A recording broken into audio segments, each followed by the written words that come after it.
Sup? It's Hallie. Welcome back to Encore. When we last left off, MC was having like a crisis of who the heck he was actually into. And then Monica showed up. And now we're telling her no because it's the betrayal round. I think I should just be alone right now. I don't think I'm in the best state of mind to have everything on my mind and have Monica right there with me. Look, I really appreciate the offer, but... It's okay, Hallie. I understand. You're going through a lot right now, and it's probably best you have some time to yourself. Thank you. Monica somberly looks off into the neighborhood. I wouldn't mind giving you directions, though. That would be nice. Are you heading anywhere specifically? No, not really. Just as long as I get my 10 miles in. I see. I give some general directions around the neighborhood, such as where the rest of the bus stops are, and the location of a few cafes is. Well, I don't think I'm forgetting anything. Thank you, Hallie. I hope everything works out for you. You and me both. We stand awkwardly on the sidewalk for a few moments, not sure if there is really anything left to say. Well, I guess I'll see you tomorrow, then. Yeah, I'll see you then. We wave to each other as we begin walking in opposite directions. Once Monica is out of earshot, I let out a loud sigh. I don't know if I made the right move there. Maybe spending some time with Monica might actually help with me this whole decision-making process. I know I have feelings for her, but at the same time, I just have so much to sort out. I'd probably just be a joy kill for her. I usually call it a kill joy in one word. I guess on the flip side, I should be able to think about things a little more clearly. Letting out another sigh, I continue to mindlessly walk forward with no particular destination in mind as I try to get a handle on my emotions. After a few hours of more or less mindlessly walking through my neighborhood, I return home and lumber up to my bedroom. To say that my walk was productive would be an understatement, so it was really good then. I ended up feeling more conflicted than ever before as I did my best to try to gaggy my feelings. Alright, hold on a second. Yeah, to say that my walk was productive would be an understatement. Yeah, no, that you're saying it was productive when you do that. It was unproductive. I seriously regret not taking Monica up on her offer to walk with her. Maybe I could have gotten a better grasp on my feelings that way. I guess a positive way to look at things is that I didn't violate any more boundaries in my relationship with Sayori. Aw, come on, man. So I suppose that's a win, even though it doesn't really excuse the flirting that took place earlier. I'll just try to put this on the back burner for now. I should just try to get some sleep. Hopefully I don't have another weird dream. I shut my eyes as I uneasily drift off to sleep, praying for nothing to happen. The next thing I know, I open eyes to see almost total darkness in front of me. There's no sight of my bed, my room, or anything, and I'm already standing upright. Upright is one word. And I quickly realize that I must be dreaming again. Maybe it won't be so bad tonight. You've done well, Hallie. The same voice I've become accustomed to cheerfully echoes. I try to look around for the voice, but I can barely even see my hand in front of my face. You've consistently made the right choice over these last few days. And I couldn't be more happy with you, or happier with us. It won't be too much longer before we can finally be all alone together, as well as rid ourselves of the others. I think by this point you have a pretty good idea of what you want, but you're still uncertain of how to proceed. I tried to call out to the voice to ask what it is even talking about, but my mouth refuses to open. I'm forced to simply listen. It's time for you to eliminate the loose ends. Natsuki has worn out her welcome, and it's been long past time for Sayori to leave us. There's nothing I can do as of yet. I'm still running some experiments. But you, on the other hand, are in a better position than I am to deal with the others. Given past performance with Sayori, I suggest we deal with Natsuki first. It'll be easier. Tomorrow, I want you to tell her off. Tell her you want nothing to do with her. Since you should have no real feelings for her, this will be an easy task for you. I believe in you. Once Natsuki's been dealt with, maybe by that point I'll have an idea of how to deal with Sayori. I don't imagine it'll be hard to deal with Yuri either. They have essentially been the non-factors, but I've been monitoring them closely to ensure that they don't interfere. I wish we could have spent more time today. More time together, perhaps? We never get enough time together. And as much as I'm angry at you for not hanging out with me after school today, I understand you need some time to think things over. But for now, I suppose you deserve a little present. For all your hard work. Yes, 2 words. It's not finished yet, but I like how it's turned out so far. Do you like it? It's going to be our own little room together. No more worries, no more distractions. It'll be just the 2 of us in here. Let this be your motivation, Hallie. Cement this room in your mind and tell yourself this is what you're working for. It's so thrilling, this empty room. This will be our paradise. Our escape. Keep up the good work, Hallie, and we'll be here together in no time. Sweet dreams, my love. Man, how could we refuse that bargain? This is some paradise, huh? I loudly mused to myself. And then we could skip again. I would go back to sleep, but I'd rather not listen to any more of that voice's creepy ramblings. Any more of that, whatever. I simply stare at the ceiling, etc. And I'm not really that much closer to deciding if I really want to go for Monica or not. I mean, I'm pretty sure she likes me back, but I don't know how to approach her about it. Especially since I'd have to break up with Sayori. It seems like the voice likes it when I'm around Monica for some reason, but I don't know why that would be. Unless my subconscious is trying to get me to man up. Which I guess isn't really a bad thing. Hey, Holly! Hey, what? Just forget it, Bun. I ended up telling Sayori all about what I experienced last night with the voice. I was sure to mention the empty room to her as well. Needless to say, she was just as disturbed as I was. Do I really deserve her? No!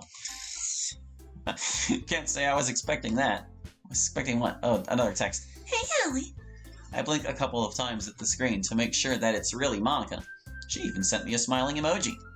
This is almost too good to be true. Wow, that's your level of too good to be true, a smiling emoji. Hey, what's up? Monica almost instantly replies. Pretty good. Just waiting for my teacher to get here. Yeah, same here. I find it odd that Monica would choose me, of all people, to make small talk with. Still, it's not like an opportunity like this comes up often. So, how's your morning been so far? It's been pretty good, actually. Thank you. I had the chance to write some more lyrics for my song, so it shouldn't be too much longer before I'm finished. That's great. Can't wait to hear it again. Well, I'm glad you mentioned that. I'd love to hear your opinion on what I have for the second verse. I'm not entirely sure if I'm sold on the way it rhymes. If you want, before the club officially starts, we can head off back to the music room together. I contemplate my response. I mean, we've been hanging out pretty frequently this week, and it's been a wonderful experience each time. I'm not an expert on writing music or anything, but I'd love to help you out. Aw, thanks, you're so sweet. As if I wasn't already blushing enough from that compliment, Monica sent me a kissy face emoji accompanied with her last text. It's a good thing nobody's paying any attention to me right now. I'll see you at the club. Won't I see you at lunch? I'm gonna be sitting by myself for today. I still need to think things over. I set my phone down as I finish pulling out the last few things I need for class. As soon as I finish, I hear my phone go off with another text from Monica. It's okay. I'll see you at the club. G2G, bye. Bye. Even though I expected that to be the end of the conversation, Monica once again sent me a kissy face emoji, which continued to make me blush. Even though I thought Monica and I agreed to just be friends, it's clear that we're both doing a pretty bad job at sticking to that promise. For whatever reason, it seems like we can't stop thinking about each other. Still, I'm just looking forward to spending more time with Monica.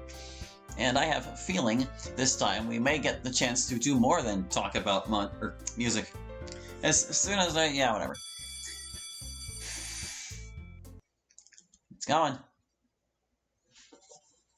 Instead, I see Natsuki as soon as I turn around. Something happening. Oh, hey Natsuki. You got a minute? Yeah, sure, what's up? Can we talk outside?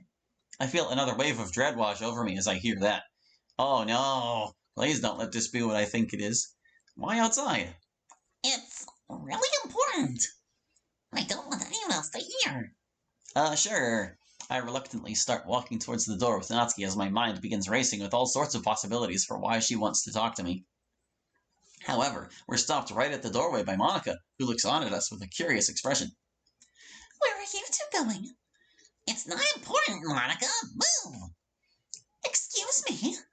You heard me. Monica is clearly caught off guard by Natsuki's angry tone, but she doesn't yield. Actually, Natsuki, it is important that I know where you two are off to. We're going to start today's activity in a few minutes. I don't want you two to wander off just right when we're about to start. You two disappeared yesterday. Why can't I get my time with him? Ladies! I raise my hands, calmly in an attempt to defuse the argument. Yeah, I'm pretty sure it was supposed to be defuse, like D-E-fuse. Diffuse is like a different thing. We'll be right outside. It'll be just a few minutes, just to get us when you're about to start, okay? Monica lets out a defeated sigh. Fine, I'll give you guys 2 minutes. Thank you, Monica. Monica angrily stares at Natsuki for her to say the same, but she maintains her eye contact with the floor. Monica then brushes past us and goes back to the teacher's desk. Come on! Natsuki mutters as she opens the door and walks out into the hallway. Natsuki and I are standing in the middle of the hallway with not a single person in sight. The air is becoming increasingly fraught with tension as we both struggle to maintain eye contact. A pit forms in my stomach as I brace for what I always thought to be the inevitable. Fortunately, it seems Natsuki is just as nervous about this as I am. Part of me hopes that this entire thing is some sort of joke or it was complete misunderstanding. Not a complete misunderstanding. Maybe she's going to ask me about something else. Am I just overthinking things again?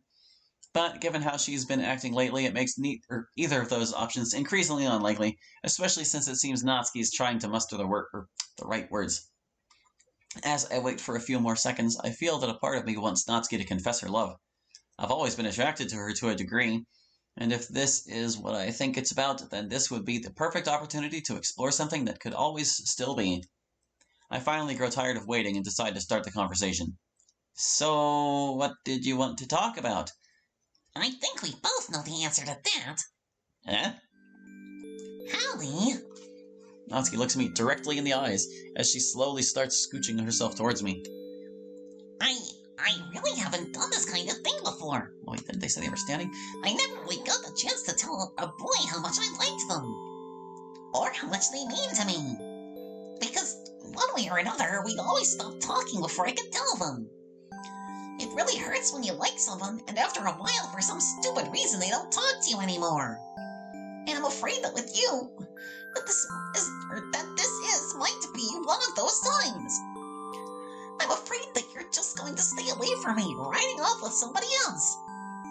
But just before I could tell you how much I like you, I was so scared that I accidentally pushed you away. And that I would have to live with that regret on top of everything else for the rest of my life. Natsuki. Natsuki sniffs as she wipes the tears off her face. I'm not finished yet. I put my hands up to gesture for Natsuki to continue. A couple of sniffs later, Natsuki continues on. To tell you the truth, I've had my eye on you for quite a while. Ever since you first joined, actually. I tried acting as cold as possible around you because I was afraid to catch feelings. Yeah, sure. I didn't want to get hurt again. You were always around Sayori, and I could never get to you without feeling weird about it. But that changed last Sunday. I couldn't stop from feeling comfortable around you. You really let me be myself. I really can't believe we almost kissed a couple of times. Not to mention how much fun we had together at the festival, too. But after a while, I started to miss you. You were off spending time with the others, leaving me behind. I became worried that I was going to be left behind and ignored again. So I started writing poems to help map out my feelings. It was pretty much then how much you meant to me. How safe I felt in your arms. How you treated me like I mattered. And I missed spending time around you, even if we really only ever hung out once, or hung out. I was too scared to tell you directly how I felt, so I decided to give you that special letter. My confession letter. I figured you must have read it. I heard about how you were kind of acting like a maniac yesterday morning, and how awkward you've been acting around me lately. So I figured, well, there's no turning back now. I should just give it to you straight. I love you, okay? More than anything else in the world! Natsuki looks at me as if she couldn't believe the words that just came out of her mouth. But at the same time, she looks as if the world has been lifted from her shoulders. Natsuki looks at me, her eyes filled with uncertainty, as she awaits with bated breath for my answer. I'm really touched by her confession. I never realized how much of an impact I've had on Natsuki since I first joined. And truthfully, part of me likes her back. But should I really trash my relationship with Sayori? Am I still happy being with her? There's so many different reasonings. And either way, I'm kicking up some sort of storm regardless of how I answer this. But Natsuki deserves an answer. Do I really love her back? As my thought process kicks into overdrive, I look back and forth between the ground and Natsuki's eyes as I try to settle on a decision. Natsuki, clearly sensing that I'm in deep thought, offers her hands to me. I let out a deep breath and gently take them. I immediately realize how soft and petite they are. Natsuki still has the same expression on her face, bracing for whatever I say next. This almost feels like when Sayori confessed to me. But this is different now, and I'm determined to make it so. I look deep into Natsuki's eyes as I finally articulate my answer. Natsuki, I love you too. I love you too. You really mean that? Of course I do. To be honest, I've had my eye on you for a while now too. I just really didn't know if I should have acted on it. I know we can't go back in time to spend more time together, but we can start spending more time with each other regularly from this point on. And I intend to be the best I possibly can for you. I promise I'll treat you right. You deserve the best. Natsuki looks on at me in shock. It's as if she wasn't expecting me to say yes to her. She tries to respond, but nothing comes out of her. Simply, she gives me a gracious smile, and I return the favor with my own. You've made me really happy, you dummy. Well, I guess that's my full-time job now, isn't it? This is the best moment of my life. I gotta tell everyone. Natsuki, wait! Natsuki happily runs back into the club room before I get a chance to finish. I slump back against the wall as the full weight of what I've just done comes crashing down on me. I instantly regret this decision. Sayori, I never even gave her the chance to tell her how I was feeling. Yep. Why? Why did I do that? How could do that to her? I've been treating Sayori awfully.